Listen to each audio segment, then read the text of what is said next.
Well, hello everybody, Larry Young here again with another segment of OLaMan Living Life with Purity.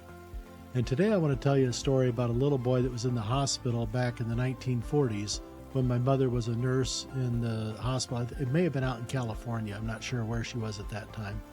But she told me about this story about this little kid that was not doing so well, and they didn't know if he was going to live or die. And one of the people in the room, when they were taking care of him, they asked him, says, "Well, young man, what are you going to do with your life when you get out of here?"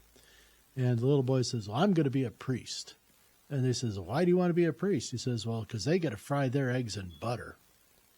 And to which everyone kind of chuckled, but my mom had remembered that and said, this little kid had the impression that priests lived a pretty opulent life.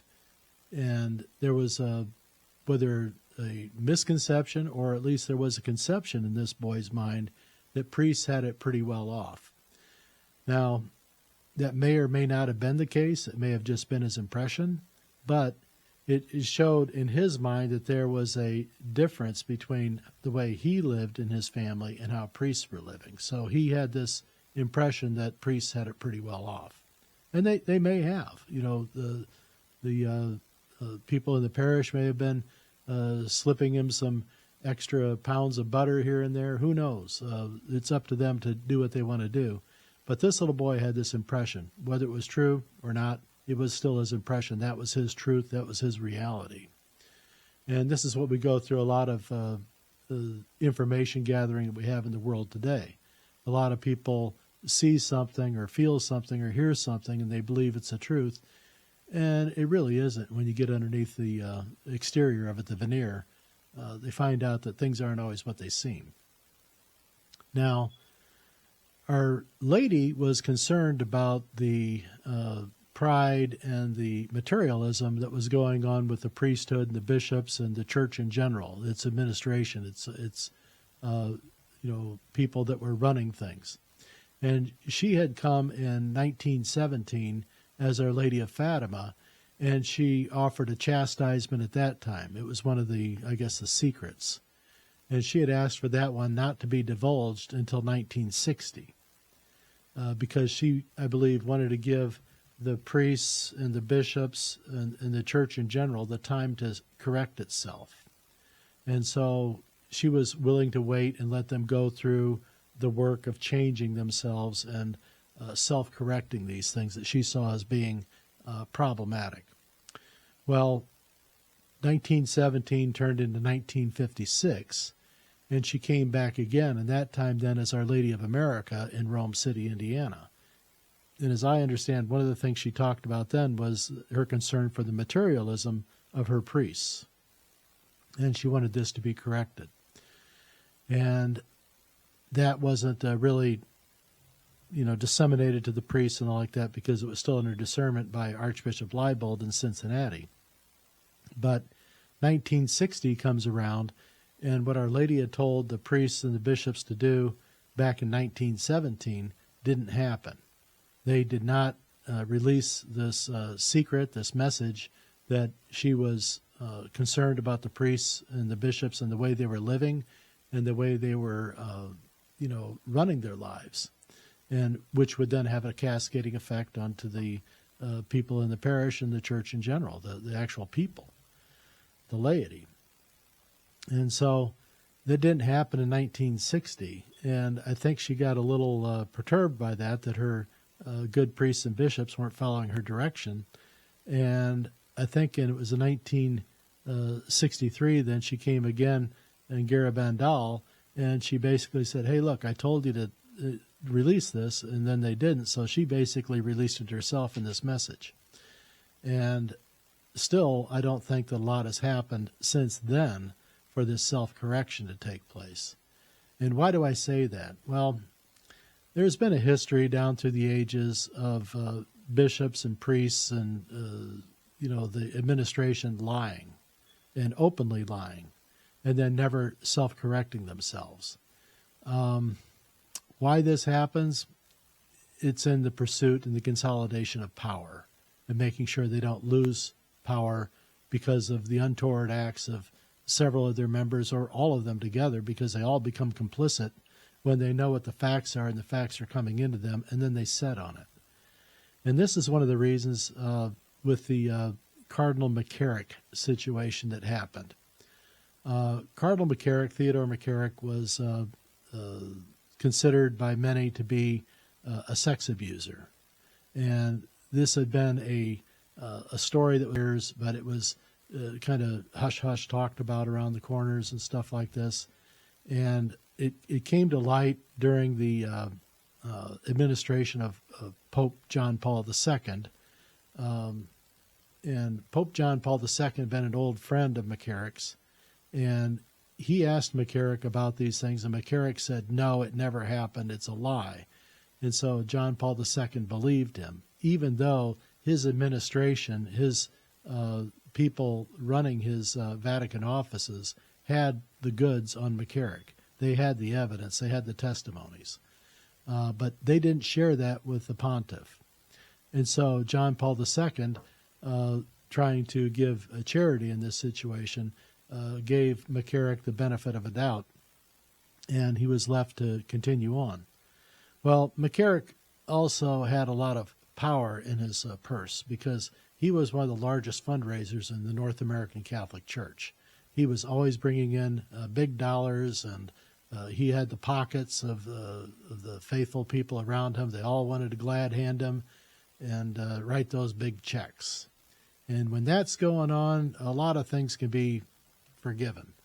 Let's put it that way. And it shouldn't be that way. And Our Lady was concerned about it. And I think she knew it had been happening, and she was concerned about it, and she wanted it to be stopped. Well, John Paul II dies, and then Benedict XVI comes in, and he has an administration also. And these people tell him that they had given all this information to John Paul II. So Benedict XVI figures, well, if John Paul II had all this and he made that decision, well, he must have come to the right conclusion on that. And so he let McCarrick go again until or Archbishop Vigano spoke up, and he was given the task of investigating McCarrick. And a lot of people say, well, he never did that. Well, I don't know if he did or he didn't, but it sure seems that quite possibly if he was concerned about it to say something, he would have followed up with an investigation. Now, an investigation can take place and nobody reports it if they're one of the underlings in the administration. So quite possibly this is what happened at the Vatican. They suppressed the investigation done by Vigano, and it was never really put forward until Pope Francis then took over, and on Francis then finally shut McCarrick down, and basically then held Vigano accountable, and which led to more bad blood there. So there was infighting going on there, but a lot of this, I think, was being drummed up, and this war was being fought by the underlings in the administration, the Lavender Mafia, as they like to call it.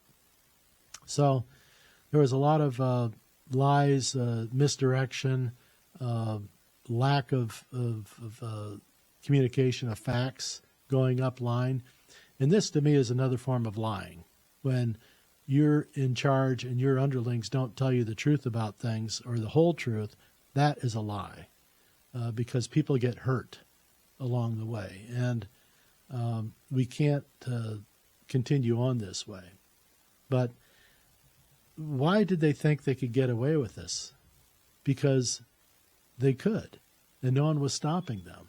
And it's why this little boy had this impression that priests were special and that they lived better and they weren't held to account. They didn't have to fry their eggs in lard. They were able to fry their eggs in butter and had a better life because of that, and because they were priests and they weren't going to be held accountable.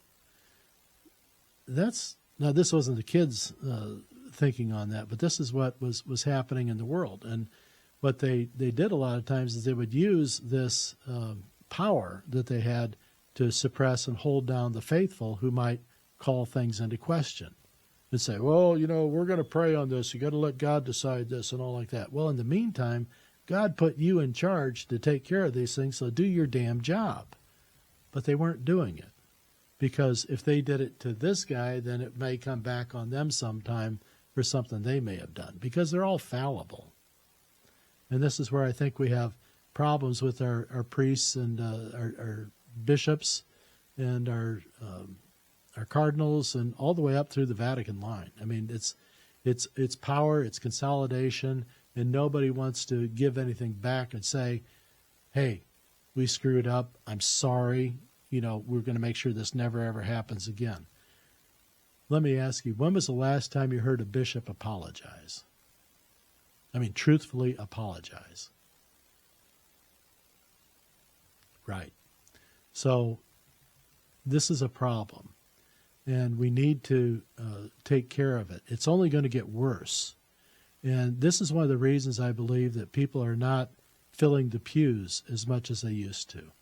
There's still your stalwarts are going in there, but the church has, by way of its silence many times, in the McCarrick episode, I'll go back to that one, they were kind of waiting for the man to die. And they were just going to let him play his life out, and, they really weren't going to hold him accountable. They really weren't going to shoot him down. They just basically said, hey, go, dismiss yourself from public life and don't be active, things like that. Cut down on the partying and the events and stuff like that. Just go be humble and stay out of the picture so we can let this all go away. That's how they handle things. That's not going to work going into the future. This younger group of people coming in right now, they're not going to put up with that bullshit. And they're not. And they're not coming, and they're not paying attention, and they're not taking part in the church activities in their parish, and they're just not growing in that regard. They're saying, what's the point? And for a lot of the priests and the bishops out there, they did this to themselves. And the only thing that's going to change things is they stand up and start taking charge and saying no. They have to be strong. They have to fight back, and they have to fight for the truth. Now, we do have some good priests and bishops and a few cardinals out there, but what has happened to them in most recent years is they've been shut down too. And they've been dismissed from their duties, and they've been all but defrocked at this point because they stood up to the machine. Now, it is become a machine, just like much of our political activities here in this country and around the world. There is a push for an entire globalization, and this Pope is part of that. He wants to see a major globalization and a one world order. He would like to see everything under one major umbrella, rather than have all these participating different countries and states around the world. I believe that they are pushing for that. That's one of the reasons that Francis wants to have open borders. He thinks that borders on any country should be eliminated and people should be able to free mingle. And he just doesn't understand how things work. And, he may be good-hearted in that, but, practically it's going to make nothing matter anymore. And what's going to happen with that is the church is not going to matter anymore. And it's fast becoming that. The numbers show it. So, will there be a church? Yeah, I think there'll be a remnant church. It'll be very exclusive. It'll be very undercover in a lot of ways, because the oppression's going to be coming to shut things down. That only dumb people believe in God. Only dumb people believe that Mary has any effect on our prayers. This is where it's heading. People are going to be dismissing all these things and saying, well, you're just foolish people. We don't have time for you. You need to just go away. Don't be in the public. Go be quiet. We're going to wait for you to die. And then the next group coming in is going to be the one that will be the new light, which is going to be under the guise of the state, and God is no longer going to be our maker, but the state is going to be our maker. This is their plan. This is where they're heading for. They're using our compassion against us. And so this is a problem. We also have a real problem right now, I believe, with our young priests coming out that are entering into the priesthood. They're being ordained. They're young, which is good, but they're inexperienced. They really don't have life skills. They may know the Bible, they may know the teachings of the church, but they don't know life. And they have, I think, some kind of strange notions that are coming around. And these are being taught to them by their formators, in the seminaries and elsewhere in their orders, telling them what to say, how to say it, and things like this. I had a conversation with a friend of mine who's, I think, really well formed. And this gal had a really good conservative priest, was working with her and teaching her. And when I met her, I thought, wow, here's somebody who really gets it. She's really got the heart, the devotion to Our Lady of America. She knows things intuitively because she feels it strongly. But this is because her formation has been so strong. And she had been telling me last month about this retreat she was excited about going to. And I knew that the weekend was coming up and she was going to be at this retreat. And so the next week I texted her and I said, hey, how did the retreat go? She goes, oh, it was terrible. I go, wow, what was it so bad? She goes, well, he was a young guy and, I should have left right when I got there, but I stayed. And they started talking to me and they kind of bullied me into staying, came around. But his whole retreat was, about how God adores us. And she says, and that really made me feel uncomfortable. And I said, he says that God adores us? And she says, yes, that he adores us. And I said, well, I don't think that's right. I said, I think God has an ultimate love for us. And God has an immense, balance of hope for us to give us. And he wants to always keep giving us these gifts. But I don't think God adores us. I think he's looking for great things out of us, just like he would with a child.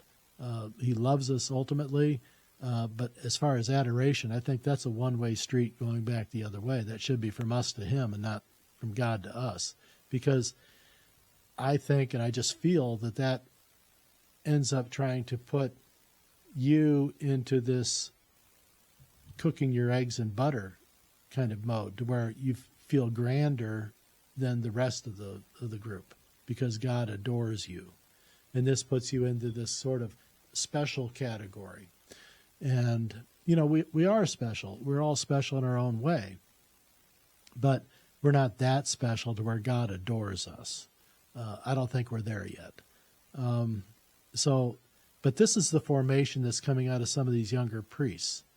And one of the other things that's going on, they're giving young priests control over a parish. They may be given control over a parish that has millions of dollars going through its budget each year. Now, I can tell you quite truly that it takes a lot of talent to manage a multi-million-dollar budget, even a $100,000 budget. It takes a lot of talent to not waste it, not use it extravagantly, not get full of yourself and think, well, there'll always be more. No, because someday the butter may run out, the cow may die. Then you don't have butter. So what we have is we have a lot of, maybe they're well-formed spiritually, priests coming in, but these guys don't have life skills. And I've seen it many, many times just in my last 25 years, having young priests coming through the facility in Rome City and asking me for help and direction and things like this, what to do. They think that they can build a new building and it's only going to be, several $100,000. I said, no, what you're looking at doing is going to be several $1 million. You need to understand this. I said, I don't think your parish has the capacity to raise that kind of money. You need to fix what you got. Well, they don't want to do that. They think that they need something new because this is old and it doesn't go with the new teachings that we got going on. I said, you just need to wait. So this young priest that was running this retreat, this gal, she told me, she says, I should have left on Friday night, when they started all this. And I should have really known when they served us chicken. After all the money we spent, they served us chicken for dinner. She says, I should have left then. I said, was the meal that bad? And she goes, just, no, it was just, it just didn't feel right, that there was something wrong, there was something missing, there was something sort of cheapened about it. And she really felt concerned about this God adores us thing.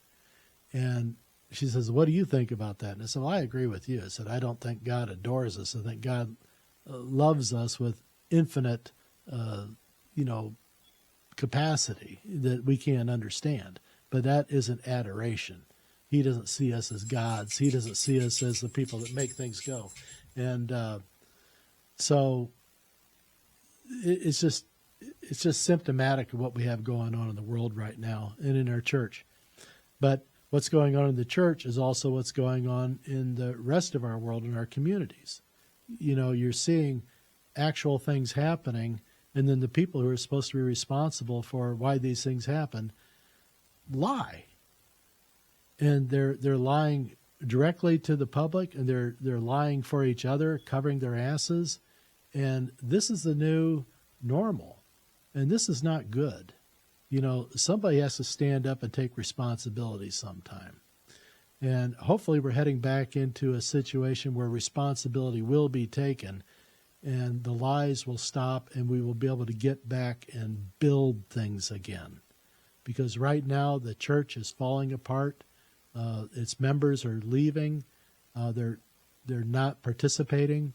They're not finding that they're getting value from their priests in the way that they don't feel like they're getting ultimate spiritual direction that matters.